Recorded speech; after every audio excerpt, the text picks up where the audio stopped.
So I'll be speaking on fibrous dysplasia McCune-Albright syndrome, focusing on new insights and updates on management. Here are my disclosures. So fibrous dysplasia McCune-Albright syndrome is a complex mosaic disorder of G-alpha S activation. It can involve any part or combination of the skeleton and many different parts and combinations of the endocrine system. So this complexity makes FD-MAS a really fascinating disorder to understand G-alpha S and in the interplay between the different systems that it affects. But it creates a very challenging situation for clinicians because we have the difficult job of making a diagnosis and a management plan in a disorder where no two patients look alike. So FD-MAS arises due to gain-of-function mutations in the alpha subunit of the GS-G-coupled protein receptor. So this is a key receptor responsible for signaling in multiple tissue types, but in particular the bone and endocrine system.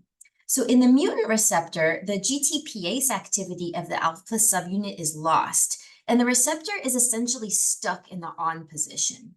So it's inappropriate signaling through the different hormones that signal through the receptor that leads to the clinical features of the disease. So increased signaling through the melanocyte-stimulating hormone receptor leads to skin hyperpigmentation. Increased signaling through the LH and FSH receptors leads to precocious puberty. Patients can have overproduction of thyroid hormone, growth hormone, etc. So a key feature of FD-MAS that's really important to understand is that this is a mosaic disease. And this really shows itself in the clinical features. So the skin pigmentation tends to occur in this very characteristic distribution along the midline of the body with these very characteristic jagged borders. And this follows along developmental lines of Blaschko or patterns of early embryonic cell migration. The bone lesions are very patchy and mosaic. They can range anywhere from mild disease affecting only a few bones to severe disease affecting nearly the entire skeleton. And the endocrine gland involvement can be very patchy and variable as well, as you can see from this patient who has unilateral testicular involvement. Another important aspect of mosaic disorders is this is not something that's passed from parent to child. There's never been a documented case of vertical transmission. So that probably reflects the fact that a germline mutation that would occur in every cell of the body is probably not compatible with life, and that these mutations likely only survive through mosaicism. So this slide shows our current understanding of how FD-MAS arises. A mutation occurs very early in embryogenesis by chance, and then the progeny of that mutated cell then spread throughout the developing fetus, forming tissue that will ultimately be affected by disease. So when we have a patient that has a phenotype that involves tissues derived from all three germ layers, so the ectoderm, mesoderm, and endoderms, reflecting the bone, skin, and endocrine system, we know that by necessity, the inciting mutation had to take place very early before those three germ layers derive. So in bone, G-alpha S mutations impair differentiation of skeletal stem cells. So these are multipotent cells that normally differentiate along a number of lines, including into osteoblasts or bone-forming cells, chondrocytes, adipocytes, and hematopoietic supporting cells. And this leads to normal bone formation where you have this strong, organized lamellar bone. You have a clear marrow compartment with different cell types and adipocytes. However, in FD, that differentiation process is disrupted, and cells instead form abnormal osteoblasts. And it's the activity of these abnormal osteoblasts that leads to the histologic features of FD. So we have these large areas of marrow fibrosis that represent sheets of proliferating osteoprogenitor cells that aren't able to turn into a mature bone cell. When they do make bone, it's very poorly mineralized and disordered, as you can see here with this woven bone and this bright red unmineralized osteoid. So osteoclasts are bone resorbing cells that also are highly prevalent in FD lesions. These are derived from the myeloid lineage, and I'll return to their part in this story later in the presentation. So most of the info I'm going to share derives from our natural history study of FD-MAS at the NIH. This is a long-standing study. I'm actually the third PI. The first PI was Pam Roby, and then for many years it was run by my mentor, Mike Collins, and I took over in 2016. So we've recruited greater than 300 subjects, and the goals of this study are to see patients prospectively and collect really high quality clinical data that will allow us to define the spectrum and disease course, to establish standard of care, and to hopefully support the development of novel treatments and trials. So this is kind of a complicated figure. I just wanted to show you an example of the type of schedule a patient will undergo at NIH. They typically come and are admitted on a Monday. They undergo a standard set of imaging and lab procedures. They see a group of pre-selected subspecialists before being discharged at the end of the week. So one of the more important observations we've been able to make on the natural history study is that FD has a key age-related phenotype. I shared earlier that the mutation that causes FD arises very early, before birth. However, at the time of birth, FD lesions usually aren't clinically apparent. It looks like bone formation in utero seems to take place pretty normally. What we see is that over time, while children during childhood, FD lesions expand and new lesions appear before reaching final disease burden around early adulthood. So we think this probably reflects the fact that those mutation-bearing osteoprogenitor cells take time to proliferate enough to form a discrete lesion that we can see. Interestingly, there's also an age-related phenotype in adulthood. We see bone turnover markers decline over time in adults with FD. And if you look at their lesions, what you can sometimes see in adults is a partial normalization of histology. So you can start to see some marrow components starting to reassert themselves. We think this probably reflects the fact that the mutation-bearing osteoprogenitor cells may have a reduced lifespan. They may undergo apoptosis or senescence over time. However, I should say that doesn't mean that the disease gets better in adulthood, because most of the problems arise because the bone's formed in an abnormal way. So unfortunately, there's no improving that once a patient becomes an adult. So the complications of fibrous dysplasia are quite region-specific, depending on where the lesions occur. For the skeleton, it's useful to divide things into three major buckets: the craniofacial skeleton, which includes the skull and jaws, the axial skeleton, which includes the spine and ribs, and the appendicular skeleton, which includes the limbs. So in the skull, most of the problems of fibrous dysplasia arise due to its tendency to expand. So this leads to facial asymmetry in many patients, and it can also disrupt more vital structures. For example, if it involves the temporal bone, we may see hearing loss. If it surrounds the optic canal, we may see vision loss. And in the jaws, it can disrupt mastication and lead to problems eating. Surgical management in the skull is really difficult. Unfortunately, there's a real temptation to just kind of shave this down and make things appear more even, but there's a high likelihood of the FD regrowing after a procedure like that.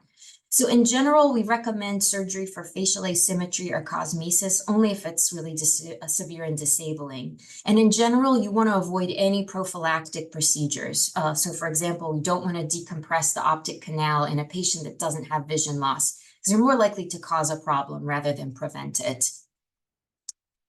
In the spine, the axial skeleton, the most common complication is scoliosis.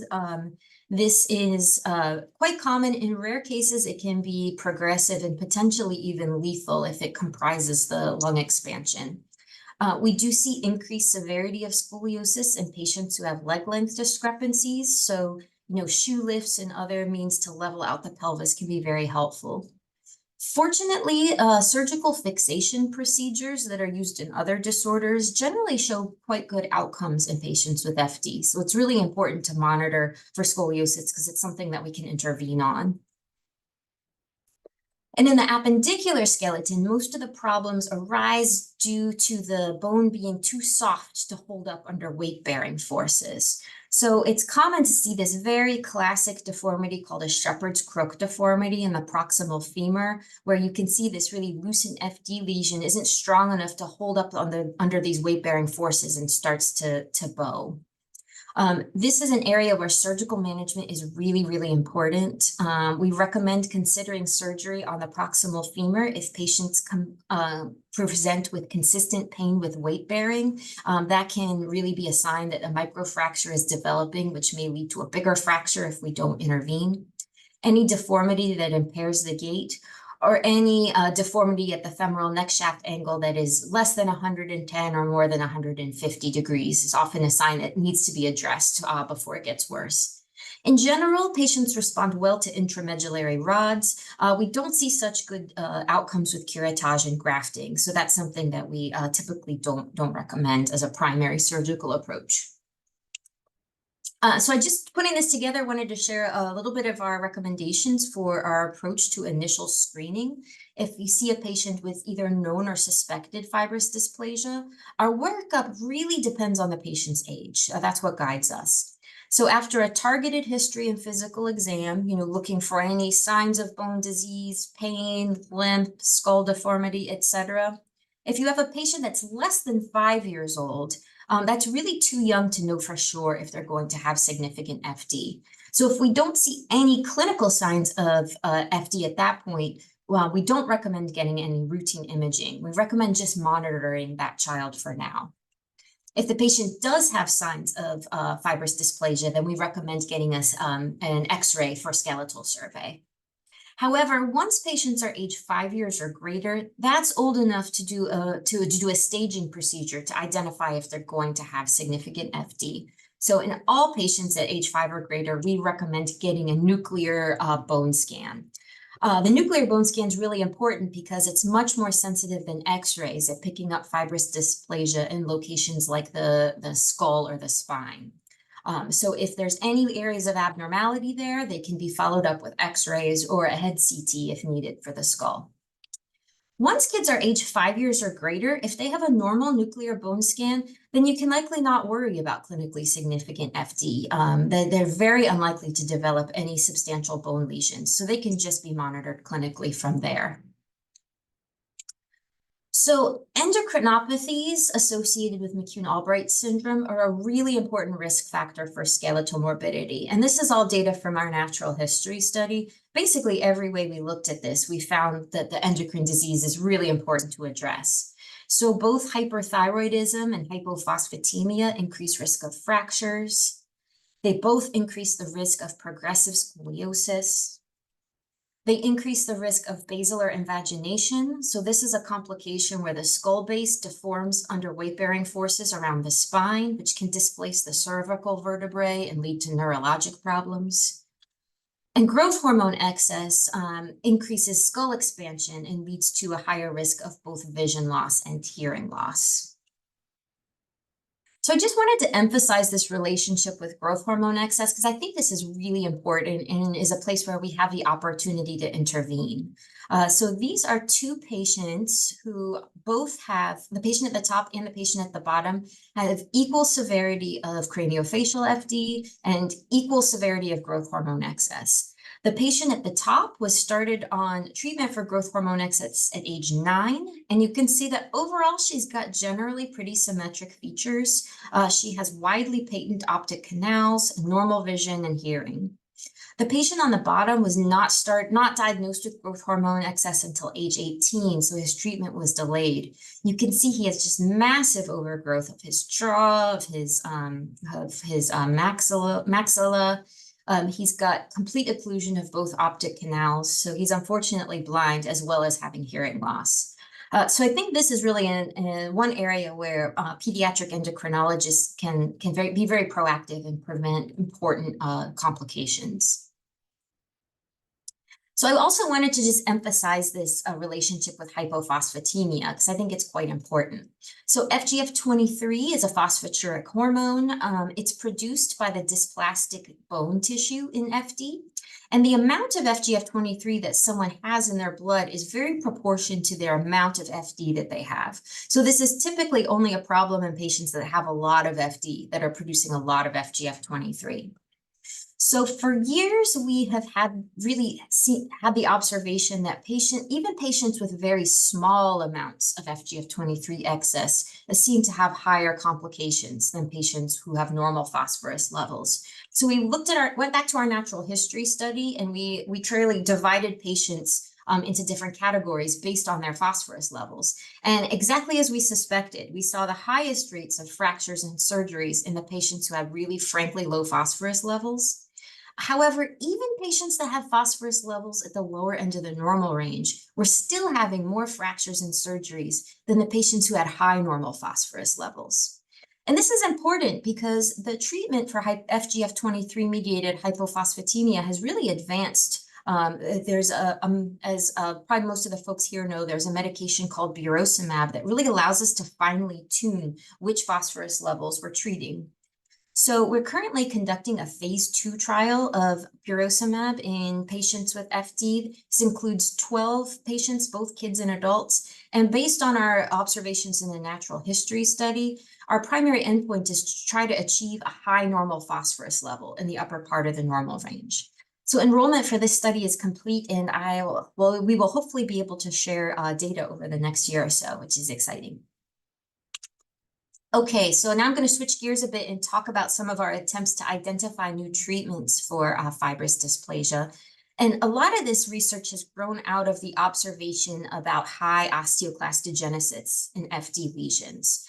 So we see them quite frequently scattered throughout the FD lesions. And this led us to ask the question, could targeting these osteoclasts with an anti-resorptive medication be an effective treatment strategy for FD? So the easiest way to target osteoclasts is to use a bisphosphonate. So we performed a randomized placebo-controlled trial using the oral bisphosphonate alendronate. And this was work that was completed, was published back in 2012, so it's been around for a while.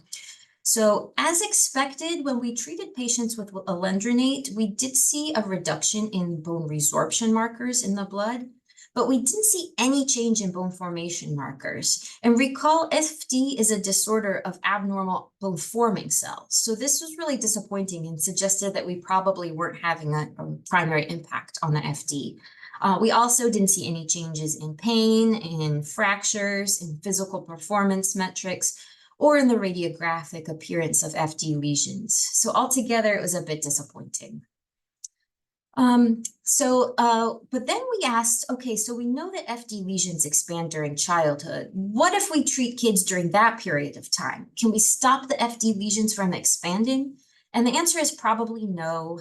We performed a retrospective review of our natural history study, looking at kids who received high doses of bisphosphonates during childhood, and there was no change in their rate of skeletal burden progression.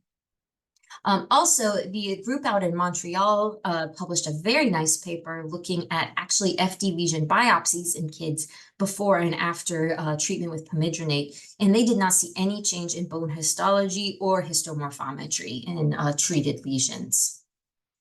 Also around this time, we began making the observation that patients on our cohort were starting to develop osteonecrosis of the jaw as a complication of bisphosphonate treatment. So when we put all of this data together, the evidence really supports no beneficial effect of bisphosphonates on bone quality in FD. It is certainly possible that IV bisphosphonates may be helpful for pain relief. However, if they are used, it's important to use the lowest dose and interval needed for symptom relief so that we reduce the amount of bisphosphonate exposure. So, however, there is another way to target osteoclasts, and that's through receptor activator of nuclear kappa B ligand, or RANKL. This is a protein that's produced by osteoblasts and osteoprogenitor cells. It binds its receptor rank on osteoclast precursors and leads to the differentiation and fusion of mature active osteoclasts. And for a number of years, we've had growing evidence that RANKL seems to play an important role in FD pathogenesis. We see increased RANKL levels in patients' blood who have FD, and these levels correlate with the amount of FD that they have. And we see high levels of RANKL expression in FD tissue from patients, and the expression seems to be particularly high in highly proliferative areas of FD, as you can see here with Ki67 co-staining. And this is really important because RANKL is something we can target with a commercially available medication. So Denosumab is a monoclonal antibody to RANKL. It prevents its relationship with its receptor and blocks the differentiation and fusion of active osteoclasts. So we hypothesized that RANKL inhibition with Denosumab could serve as a novel treatment strategy to decrease FD lesion activity and improve lesional mineralization. So to test this, we performed a phase 2 study of Denosumab in adults with FD. We treated patients for 6 months with high-dose Denosumab, so the ex-Giva formulation, 120 milligrams monthly with 2 loading doses. Now, unlike bisphosphonates, the effects of Denosumab are transient. When you stop the medication, there's a rebound increase in bone turnover activity transiently before settling back to pre-treatment levels. So because of that, we also wanted to investigate how safe it would be to stop Denosumab in patients with FD. So we designed the study to have an extensive post-treatment observation period. Our primary endpoint was the effect of Denosumab on serum bone turnover markers, and secondary endpoints included lesion activity, pain and function, and we performed FD bone biopsies before and after treatment. And so here are our results. Denosumab led to profound reductions in bone turnover markers. And what was exciting is you can see our bone formation marker, P1NP, reduced as much, if not more, than our bone resorption marker, CTX. And recall, this is in contrast to our trial of alendronate, where we were only able to impact bone resorption, not bone formation. So this suggests that we're really impacting the FD lesions. Radiographically, we also saw similar declines in lesion activity. So this is sodium fluoride PET CT. It's a combined functional and anatomical imaging technique. And we saw large reductions in the amount of tracer uptake that the lesions were taking. And what was exciting is this was accompanied with really real improvements in pain and in physical function. I think it's really well illustrated in this patient here who has severe thoracic FD involving her ribs. They're just really hugely expanded. And because of this, she had reduction in her lung capacity and required continuous oxygen therapy. And within 2 months of starting Denosumab, her lung function really improved dramatically, and she was able to stop supplemental oxygen. So this was really exciting. So here's what we found with our bone biopsy specimens. So after 6 months of Denosumab, we saw an increase in bone content within the lesions. You can see these mineralized areas here that are appearing. We saw a reduction in the expression of the cell proliferation marker, MCM2, and an increased expression of the mature mineralization marker, SOST. So putting it together, it suggests that Denosumab reduced proliferation of our abnormal FD cells and allowed them to adopt a more mature pattern of differentiation and to make more bone. So in conclusion for this part of the study is that RANKL inhibition decreases the proliferation and increases the maturation of FD cells. So this supports a disease model where our mutation-bearing osteoprogenitor cells seem to make RANKL and potentially other osteoclastic factors to recruit and draw in the presence of these osteoclasts, and that the osteoclasts likely produce some other type of propagation signals to drive the proliferation of the osteoprogenitor cells and contribute to this cycle of FD lesion growth and activity. So this supports a therapeutic role of using Denosumab in FD beyond its expected anti-resorptive effects, and highlights the importance of this osteoclast to osteoblast signaling as a feature of FD pathophysiology. However, we did run into problems with bone turnover rebound after Denosumab discontinuation. So all the patients in our study received the dose of the IV bisphosphonate zoledronate at the time of Denosumab discontinuation. However, in an effort to try to mitigate that rebound. In 4 patients, however, the CTX levels still rebounded to above pre-treatment levels. And in one subject, this rebound was quite severe and was associated with hypercalcemia. It's actually the highest calciums I've ever seen, 23 milligrams per deciliter. So this patient was hospitalized. She was treated with IV fluids, bisphosphonates, and an additional dose of denosumab, and she recovered without any sequelae. But this was obviously a really important side effect that we need to be attuned to. So denosumab treatment for FD, where are we now? I think there's exciting potential for effects on FD lesion activity and lesion composition. However, the severe post-discontinuation hypercalcemia occurs in a subset of patients and is a really important side effect to contend with. So we have a number of important questions that are still not answered. Who should we treat? This is really likely not a medication for everybody with FD, but could be an important option in severely affected patients who don't have any other options. And how long should we treat patients? One takeaway from this study is that the effects of denosumab are going to wear off very quickly when the medication is stopped. So if we're going to use it, we need to prepare for long-term treatment. And what is the optimal dose? We used very high doses in this pilot study. I don't think these are the type of doses that you can sustain for long periods of time. However, we saw such dramatic effects with only 6 months of treatment that suggests we can likely achieve benefits with much smaller doses. So further study is needed to determine the clinical utility of denosumab, and this is particularly the case in children. Recall, as I shared, childhood is the period of time during which FD lesions progress. So we have a window of opportunity where if we can find an intervention that can prevent FD lesions from progressing, that's how we can really have a transformative effect on the disease course.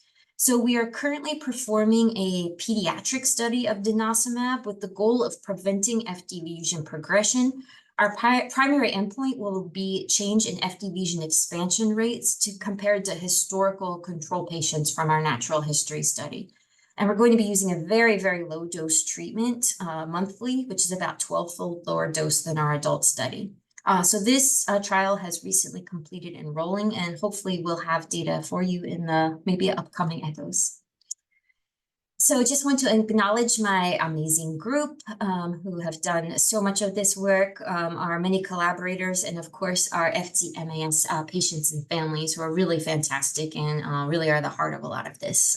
So thanks for your attention. I'm happy to share, to answer questions.